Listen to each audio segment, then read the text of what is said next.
All right, guys, welcome back. I am super excited to dive into this topic today.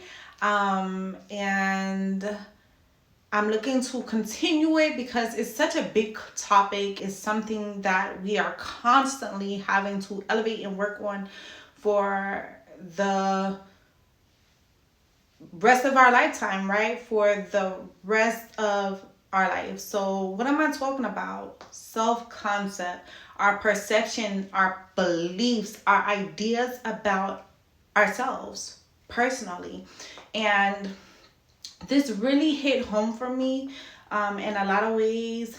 One in particularly because I have had a client and a friend of mine commit suicide, and I know that it is heavily wrapped up and intertwined in, what we believe, how we perceive ourselves, our life, the ideas, whether it's limited or limitless. So let's jump into it. I am Coach Paris Simone.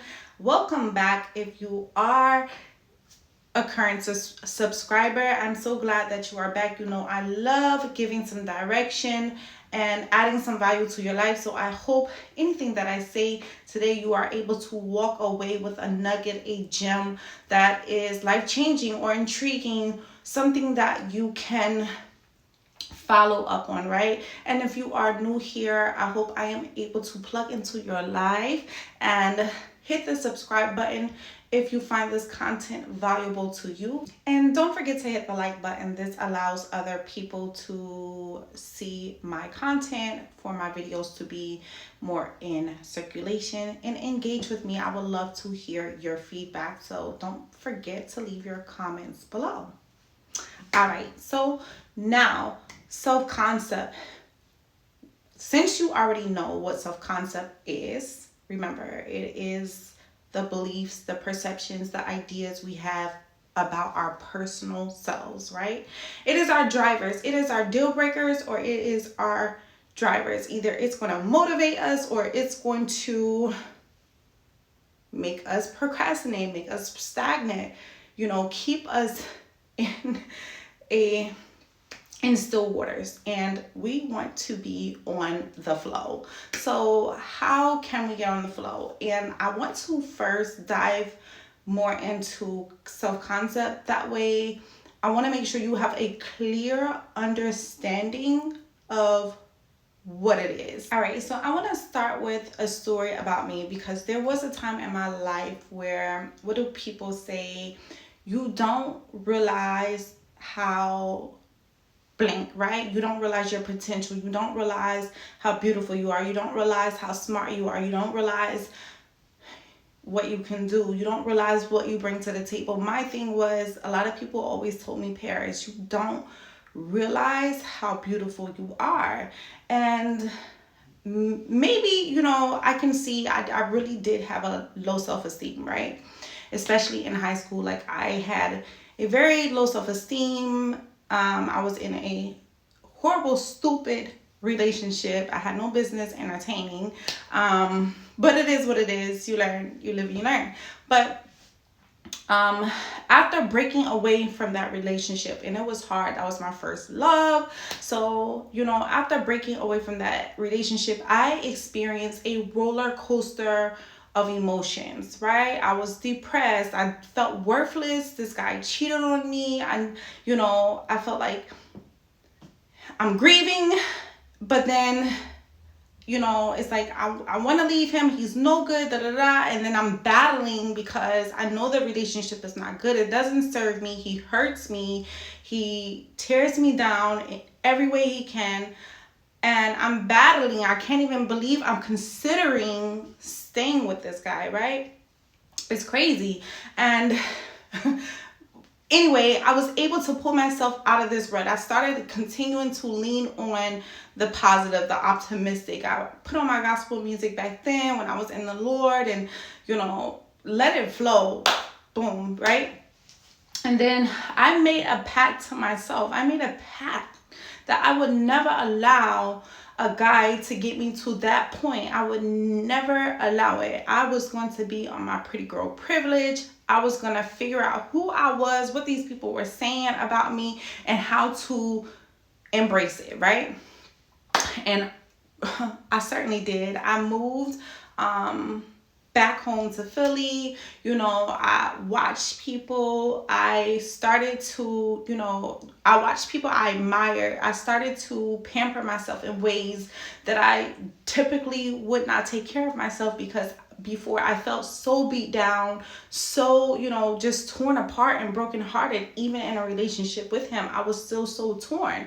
So, now I'm pampering myself. People are responding to me differently because I'm maneuvering different. I'm living my life different. I'm actually getting outside. I'm taking myself on dates. I would really take myself to the movies. I would really take myself out to eat and do these things and really enjoy my company. And people started to, flock to me. I started to get into places for free. I started, realizing, hold on, you are not as ugly as your boyfriend was telling you, because he used to tell me all the time, like, you were ugly, da da da.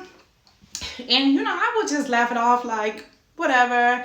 But no, like, these people are like, you are so beautiful. Like, where have you dropped from? And whether it was game or not, it was something I needed to hear. It was feeding my self-esteem. My confidence was going up. I was walking different. I was talking different. I believed different, right? I started believing, I deserve for guys to open my door. I deserve to be complimented, not torn down, not to be made fun of, right? Because my ex would call me stupid all the time.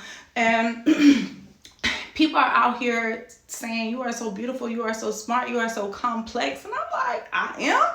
Like, it was a shock to me. I was full of gratitude, but at the same time, I started to be this character. I started to live and embody everything that these people were saying. I believed it. And everywhere I went, you could just tell when I walked in the room, like, my presence demanded it, right? I demanded to be treated like a soft girl. Like, you will respect and take care of me. Same girl, two different personalities, two different beliefs, right? Now, the first girl in this relationship, even coming shortly out of the relationship, what do you have? Heartbroken, depression, feeling worthless, not valued, doesn't know her value, right? You have all of these self-concept beliefs that I was being fed. All through this time in a relationship. I was in a relationship with him for 4 years, right? So I'm being fed, you're ugly, you're stupid. Why do you ask so many questions? Like, he would be upset with me about any and everything. But, and I started to believe that. Like, I would laugh it off, but after a while, it was like, it was sinking in. And then over here, it took me 2 years, literally 2 years, before I even considered dating again, because I really needed to heal myself. I really needed to build up my confidence. And by doing that, I would go get my hair done. I would get my nails done. I started getting my lashes done. This is in 2007. Yeah. So, I'm out here enhancing my looks, by, getting my hair done, getting my nails done, doing my lashes, putting on some liner, putting on some lipstick, putting myself out there in the world. When I was with him, I was a hermit. I would stay in the house because, again, I felt so devalued, and I never wanted to go anywhere. He wouldn't invite me anywhere, and I believed at some point I was ugly.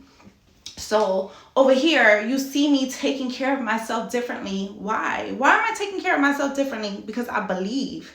I'm starting to believe, hold on, I deserve a little bit more than this. Now, I didn't think I was Queen Elizabeth.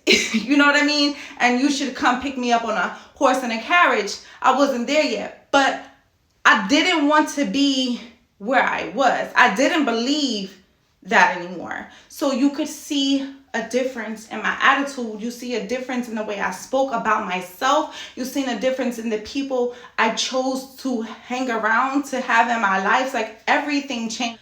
The biggest thing I learned was you don't get to validate, dictate, or tell me who I am. You don't get to. I'm never going to give my power away like that again.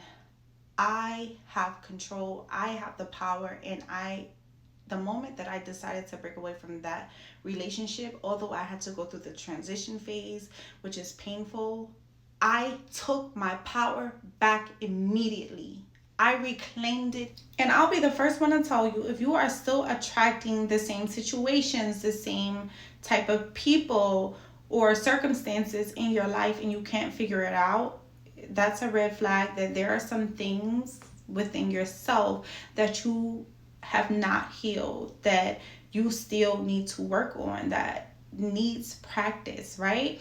A lot of people have a bad relationship with money. This is a pre-programmed, from generations, that money is the root of all evil, and money doesn't grow on trees, or I have a fixed income. Like, I rebuke that from the mountaintops. There's no way I would ever claim to have a fixed income. But understand, this is how we stay locked in to these situations. Like, we are claiming it, we are casting the spell, and we are making sure we sit in it. Every time someone asks us for a couple dollars, and honestly, you can spare a couple dollars. You was gonna take that couple dollars and go to Wendy's and buy you a meal. This person is asking you for a few dollars. They overspent. They didn't realize they need to fill up their gas tank. But you are on a fixed income. And you know what? Just by you keeping that money in your pocket and you making that statement,